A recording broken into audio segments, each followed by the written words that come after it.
Salam à tous les amoureux de Première Ligue, très heureux de vous retrouver sur FrenchPL pour un nouveau débrief de Chelsea, le débrief du match contre l'Espérance Tunis. Déjà chapeau Espérance Tunis, un public au top, une équipe valeureuse également, même si vous avez pris tarif 3-0, voilà, il y avait quand même une différence de niveau, mais gros bravo à l'équipe de Tunis. Côté Chelsea, malgré le 3-0, je vais pas dire que j'ai été emballé devant le match. On était réveillés à 3 h du matin pour regarder ce match-là. Et je vous cache pas, en première mi-temps, c'est très souvent en première mi-temps d'ailleurs, hein, mais en première mi-temps, je regarde le match, je fais, mais pourquoi je suis réveillé? Pourquoi je lutte? Pourquoi je me gratte les yeux? On dirait mes yeux, ils sont secs, comme du goudron. Et pour voir un match comme ça, vraiment, c'est compliqué. En fin de première mi-temps, il me semble, c'est là où on met les deux buts coup sur coup, hein, il me semble. Donc, j'ai même plus les buts en tête pour vous dire. J'ai même plus les buts en tête. Ah oui, premier but, c'est Tosin qui met sa tête sur un coup franc de notre ami Enzo. Du coup, c'était bien joué. Et après, coup sur coup, il me semble que c'est le but de Delap. Il me semble que c'est le but de Delap, je suis même plus sûr. J'étais tellement fatigué, le match, j'ai l'impression de l'avoir rêvé. C'est un truc de ouf. Mais oui, c'est bien Delap. Et du coup, qui met ce beau but. Ben, Delap, je pense qu'on va en parler tout de suite. Puisque... Attends. Likez pour donner de la force et de référencement, intro. Je suis un ouf, moi. Et vous allez être patient pour Delap les frérots. On va aller dans l'ordre avec la compo déjà parce qu'il y a des choses à dire sur la compo. Alors, encore une fois, il faut que je me rappelle de mes souvenirs de ce rêve-là, de ce cauchemar, pardon. Et si je me rappelle bien, on avait Gusto dans le double pivot avec Lavia. On avait une défense à 3, donc avec ballon, je parle, hein, Tosin, Badiashile, Chimpong. Et on avait Dewsbury Hall, ailier droit.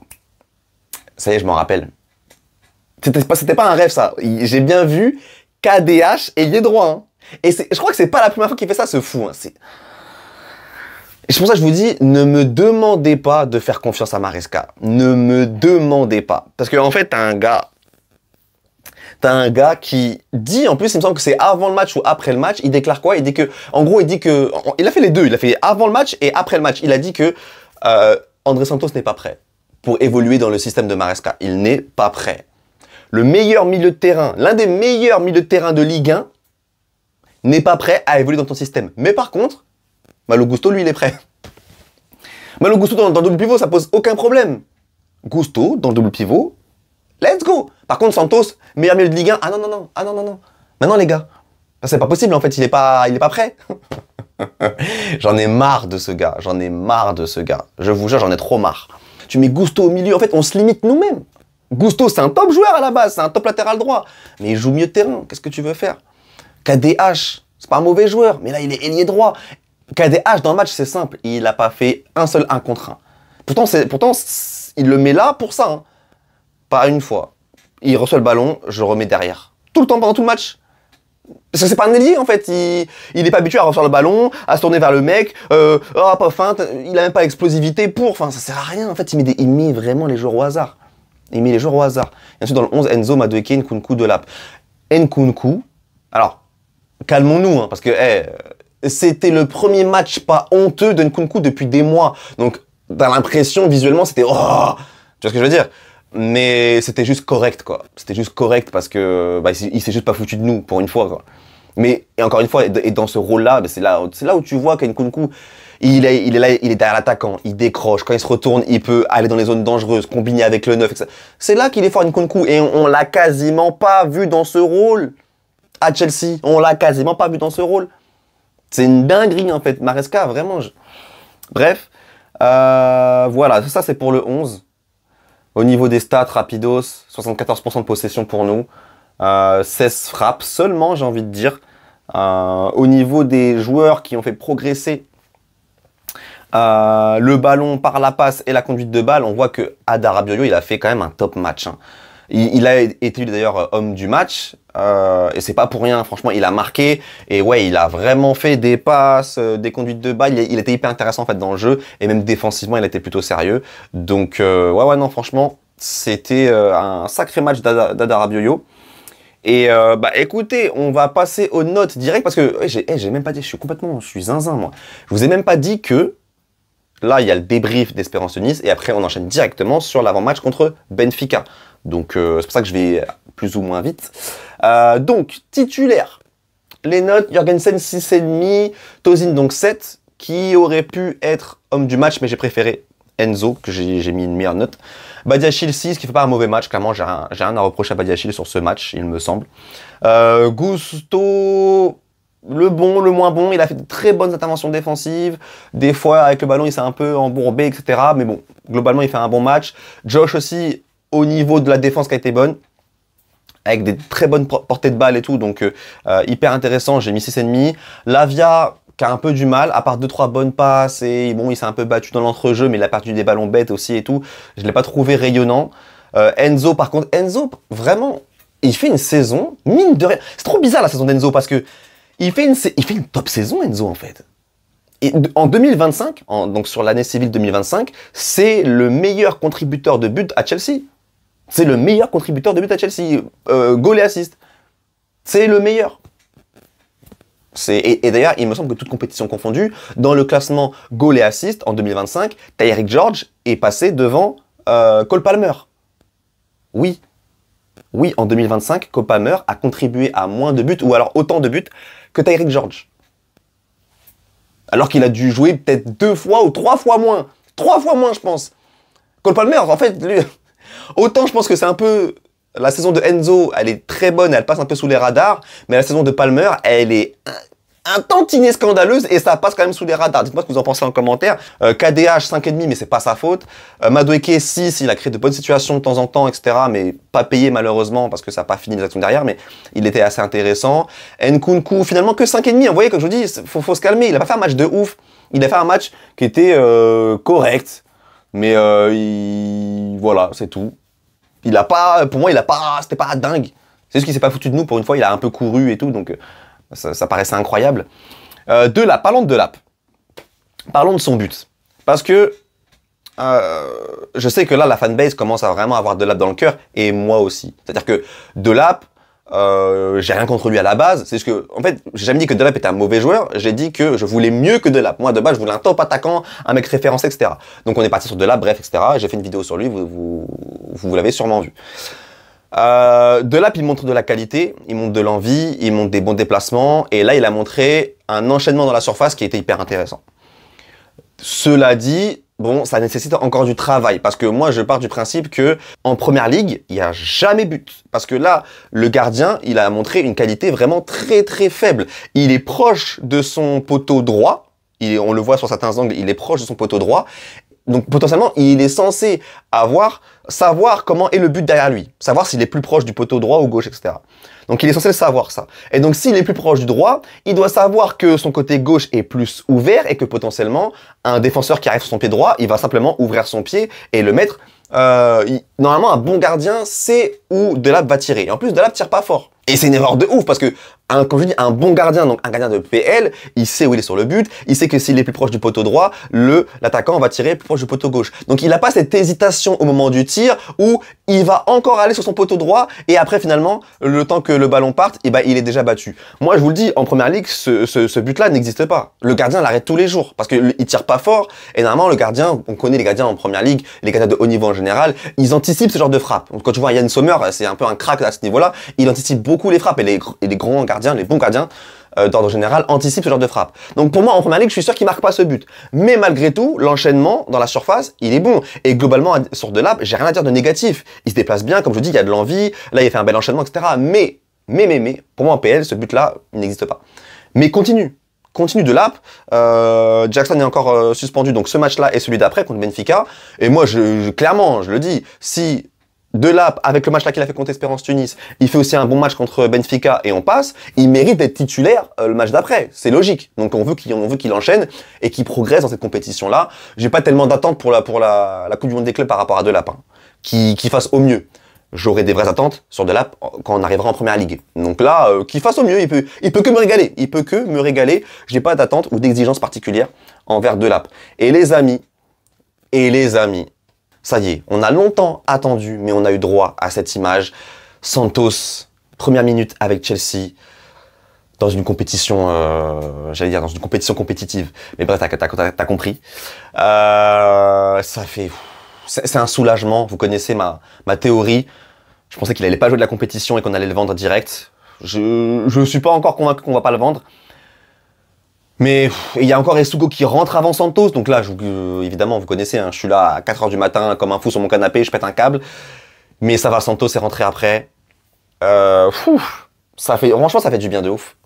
Parce que Santos, déjà, il rentre, il fait une assist. Il rentre, il est intéressant. Et il rentre, et évidemment que dans ta rotation, c'est un truc de fou de pouvoir sortir Enzo et de faire entrer Santos. Si on s'en prive, mais si on s'en prive, les gars, je suis pas encore rassuré, hein. Je suis pas encore rassuré. Moi, j'ai encore très très peur. Donc on va attendre. J'ai encore très très peur. Et George qui rentre, qui marque faute du gardien. Le gardien qui n'a pas fait un grand match, hein, clairement, d'Espérance Tunis. 6,5, Santos 6. Ouais, non, les gars, c'est un soulagement pour Santos, mais j'attends encore. Et donc Chelsea finit deuxième du groupe, derrière Flamengo, et apparemment, on serait qualifié sur la partie du tableau qui est la plus avantageuse. Apparemment, il y a un tableau, en effet, c'est pas encore définitif au moment où je tourne la vidéo, parce que le match entre la Juve et City va déterminer aussi où va aller City et la Juve. Donc on va débriefer ce match-là. D'ailleurs, on fera pareil, hein, pour City-Juve. On fera un débrief de City-Juve avec... City va passer, City est déjà passé, avec un avant-match sur le 8e de finale pour City. Et donc, selon ce match-là, mais si, il me semble que donc si de notre côté on a la Juve, on a vraiment évité tous les gros, entre guillemets, puisque tu aurais du coup potentiellement... de l'autre côté, PSG, Bayern, City, Real Madrid, voilà, les gros que tu aurais sur ton côté pour être la Juve, l'Inter, River Plate, etc. Donc, on s'en sort bien, entre guillemets, potentiellement, c'est pas encore fait au moment où je tourne la vidéo. Donc, Benfica, c'est pas un gros d'Europe, mais c'est une très belle équipe. En tout cas, c'est une équipe qui fait une belle compétition jusqu'à présent. Ils ont ouvert le bal avec un 2-2 contre Boca Juniors, un match de très très haut niveau. On connaît les équipes sud-américaines dans cette compétition sont très fortes. Et ce match-là, c'était vraiment un gros match avec un niveau de jeu très élevé où, du coup, Benfica avait 61% de possession dans ce match-là. C'est créé 2 grosses occasions. Okay. On a ensuite ce match avec un score fleuve 6-0. C'est du tennis. Donc contre Auckland City, qui en avait pris 10 contre le Bayern. Là, toujours 65% de possession. Donc, ils ouvrent la compétition avec 2 matchs où ils ont la possession. Ils se créent 11 grosses occasions contre Auckland. Après, ça, c'est un match qui est à prendre avec des pincettes, évidemment, parce que l'adversité était vraiment, vraiment très, très faible. Et après, tu as ce match contre le Bayern, où là, en fait, victoire surprise. Par contre, contre le Bayern, il y a un contexte de match complètement différent, où 27% de possession. Donc, ils ont beaucoup souffert, ils ont beaucoup subi, et ils se sont créés une seule grosse occasion, et ils l'ont converti 1-0. Voilà. Donc, est-ce que, quand tu vois cette compétition-là, quand tu vois leur match, est-ce que, face à Chelsea, tu peux te dire, est-ce qu'ils vont vouloir la possession? Est-ce qu'ils vont nous la laisser? C'est une question que je vous pose, vous pouvez me répondre en commentaire. Moi, je pense qu'ils vont nous laisser la possession. Parce que je pense que ils sont bons en transition, qu'ils ont les joueurs pour, et je pense aussi qu'ils savent que c'est une de nos faiblesses. Ils savent que quand on est haut sur le terrain, on a tendance à être un peu plus stérile offensivement et on peut aussi se faire avoir en contre. On l'a vu notamment contre Espérance Tunis. Hein. Et contre Espérance Tunis, il y a eu plusieurs contre-attaques qu'on s'est mangé. Il y en a un où il y a eu un retour éclair de Gusto. Il y en a un autre où il y a eu un arrêt. Il y en a un autre où ils ont fait n'importe quoi, ils ont mis la balle je sais pas où. Mais on a quand même mangé des contres. Donc on est friable, je pense, à ce niveau-là. Et je pense que pour Benfica, le plus intéressant, c'est de faire un peu comme le Bayern, laisser le ballon au Bayern et nous avoir en contre. Potentiellement, je pense que ça va être ça. Et c'est dans ce type de match-là où nous, on est plus en difficulté. Les joueurs à craindre. Donc, alors, ça vaut ce que ça vaut, hein, parce que c'est sur 3 matchs uniquement. Et le match contre Auckland, il est un peu biaisé, parce que tout le monde a surperformé, tout le monde a eu des super notes. Mais en tout cas, ce qui est sûr, c'est que Otamendi et Di Maria sont à un top niveau dans cette compétition. Ça, il n'y a rien à dire. Les deux sont très très forts. Otamendi, Di Maria, les deux tontons, hein, ils sont à un niveau incroyable. Ils sont vraiment à un niveau incroyable. Ensuite, Barreiro, j'ai pas trop de choses à dire, donc il a une très bonne note, mais je l'ai pas vraiment, il m'a pas vraiment sauté aux yeux, je l'ai pas vraiment remarqué. Cockchou on connaît, Antonio Silva et Troubine qui font des bonnes compétitions également. Carreras qui peut mieux faire dans cette compétition-là, je le trouve pas à son top niveau, il a été meilleur je trouve en championnat cette saison. Quand moi j'ai regardé un peu Benfica, notamment pour suivre Araujo et Silva. Donc c'est surtout pour ça que j'ai un peu vu ce que proposait Cockchou, Carreras, etc. Donc je sais que Carreras peut mieux faire. Et après c'est des bons joueurs. Pavlidis à surveiller. Pavlidis c'est vraiment un bon neuf. Pour le coup, Pavlidis c'est vraiment un bon neuf. Et il lui en faut pas 40 pour la mettre au fond. Pavlidis. Attention, s'il y a un contre et qu'il y a une situation un peu favorable et tout, Pavlidis, il a une occasion, une demi-occasion, il marque. Donc ça, faudra bien faire attention. Au niveau de mon pronostic, je me jette dans le... Allez, direct, 2-1 Chelsea. Je suis optimiste. Même si, on l'a vu, Benfica fait une bonne compétition, c'est quand même pas... J'arrive pas à avoir peur d'eux. J'arrive pas à avoir peur d'eux. Même si le Chelsea de Maresca m'ennuie profondément à un niveau, mais vous imaginez même pas, malgré tout, le Benfica ne me fait pas peur. Ils ne me font pas peur. Après que je me trompe, hein. Et ils vont nous mettre 3-1 comme Flamengo. C'est totalement possible. Parce que pour moi, c'est du même niveau. C'est une bonne équipe et on peut totalement perdre. On peut totalement perdre. Mais malgré tout, là, on va voir, voilà, quand Caicedo est là, si Palmer joue bien, Delap, s'il commence à vraiment se mettre en route. En fait, je pense que Delap, il peut aussi être un game changer par rapport à ça. Neto, il est en feu et tout. Ouais, non, je pense qu'on a vraiment les possibilités, les capacités de gagner de 1 ce match. Le 11 probable qu'on devrait avoir, c'est ça. Normalement, quand il y a Enzo, Caicedo, comment dire, Maresca a plutôt tendance à inverser Cucurella. Ça peut être les deux, hein. Ça peut être d'ailleurs James, donc c'est un peu... Ça varie, mais en tout cas Enzo reste haut comme ça, et je pense qu'on aurait Madueke et Neto sur les ailes, peu importe le sens du coup, parce que maintenant il change beaucoup, donc ça peut être à gauche ou à droite, mais je pense qu'on aurait ce 11, même si nous on pleure pour ça, nous on veut ça. Nous on veut ça. Est-ce que c'est compliqué de mettre ça avec ballon? C'est pas compliqué. Rhys James dans son meilleur rôle, Palmer dans son meilleur rôle, Nkunku dans son meilleur rôle, Neto dans son meilleur rôle, Enzo, Caicedo dans leur meilleur rôle, Chalobah et Cucurella qui sont assez athlétiques et assez rapides pour couvrir les espaces comme ça, et que Will dans le centre qui trouve des passes progressives. Tout le monde s'amuse là, mais bon bref, on n'aura jamais ça, on a compris. On a compris. À la limite, je crois que je préfère même ça que la première compo que je vous ai montré. C'est-à-dire que un double pivot fixe, moi c'est vraiment ce que je préfère. Et inverser Cucurella dans le demi-espace, malgré tout, ça s'est avéré être une solution pas trop dégueulasse, quoi. Cucurella, offensivement, il apporte, qu'on le veuille ou non. Même si c'est pas idéal, hein, évidemment, on préférait avoir la compo que je vous ai dit là, où t'as James, Nkunku, etc. C'est beaucoup plus adapté aux joueurs. Mais quand t'es comme ça, moi je trouve que Cucurella, il crée vraiment du mouvement. En fait, ces mouvements sont incessants et ils font très très mal à l'adversaire. Donc à la limite, je préfère encore ça. Même si je pense qu'on aura du coup la première compo, je pense qu'on aura ça. Ouais, je pense qu'on aura ça, clairement. Donc voilà les frérots pour cette vidéo débrief avant match. On se retrouve évidemment pour le débrief de Chelsea-Benfica et aussi pour la vidéo sur City. Donc débrief de Juve City et avant match du 8e de finale des Citizens. À très bientôt sur French PL. Merci à tous ceux qui like, qui s'abonnent, qui donnent de la force. C'est grâce à vous qu'on progresse. À très bientôt. Ciao.